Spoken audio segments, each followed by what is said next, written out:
Station 1, the bag valve mask. So, to start at the beginning, we've all heard of the ABCs. They may be played out, but that doesn't mean they don't work. Circulation isn't going to do you a lot of good in a patient with no airway who isn't breathing. Bagging is an interesting part of this because it is probably the least sexy of the roles in resuscitation, but it has to be done, and it has to be done well. So with that in mind, let's look at the salient points. Step 1, get the bag set up right. Step 2, get a good seal. In our case, that means get a good buddy. Step 3, calm down. And step 4, call out your breaths and keep count of how many times you've cycled. Now that may not seem like much, but every one of those is essential to good BVM operation. So let's take a closer look at each step. Part 1, the bag setup. The big thing here is knowing where everything is. You'll need a full BVM unit with an attached mask that is the right size for the patient. You can fit the mask size to the patient by ensuring that the bottom of the mask sits on the front of the chin and the top of the mask rests on the bridge of the patient's nose. Attach the mask to the bag as shown. The next step is setting up the oxygen. Usually these nozzles are all at the head of the bed. You'll need to find the proper flex hose to attach to the BVM as shown, and the other end goes on a wall-mounted oxygen spigot. Now usually you can do all kinds of fancy math to see how much oxygen you're delivering. With the BVM, you have one rule: is the bag filling? If you crank up the oxygen, you need to make sure that it's filling the reservoir bag before each breath. If that's happening, you're all good. If it's not filling, you need to turn it up. Step 2, the seal. These masks need a hermetic seal.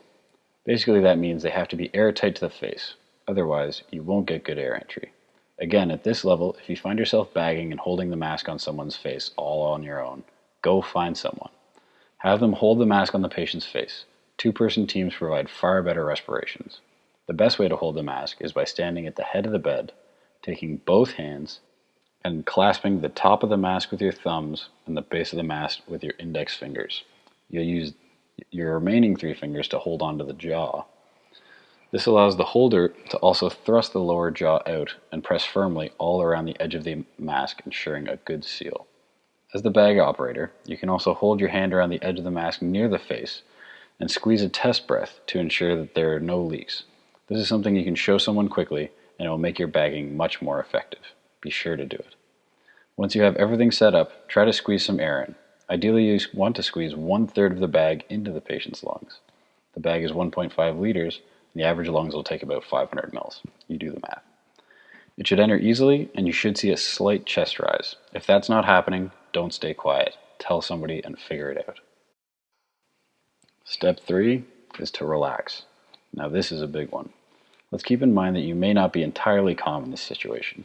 If you don't calm down and take a breath, you won't be able to provide good breaths to the patient. Squeezing too hard on the bag can hyperinflate the lungs or push air down into the patient's stomach. This buildup of pressure can burst a lung, causing a tension pneumothorax, or cause the patient to vomit and aspirate into their lungs. Both of these are very bad things in this situation. So, take a breath and follow these 2 guidelines. Only squeeze 1/3 of the bag in, or until you see the chest start to rise, whichever comes first. And give them 2 breaths on every 30 compressions. You'll get more on this in the compression section, don't worry. Give the breaths fairly quickly, but don't crush the bag.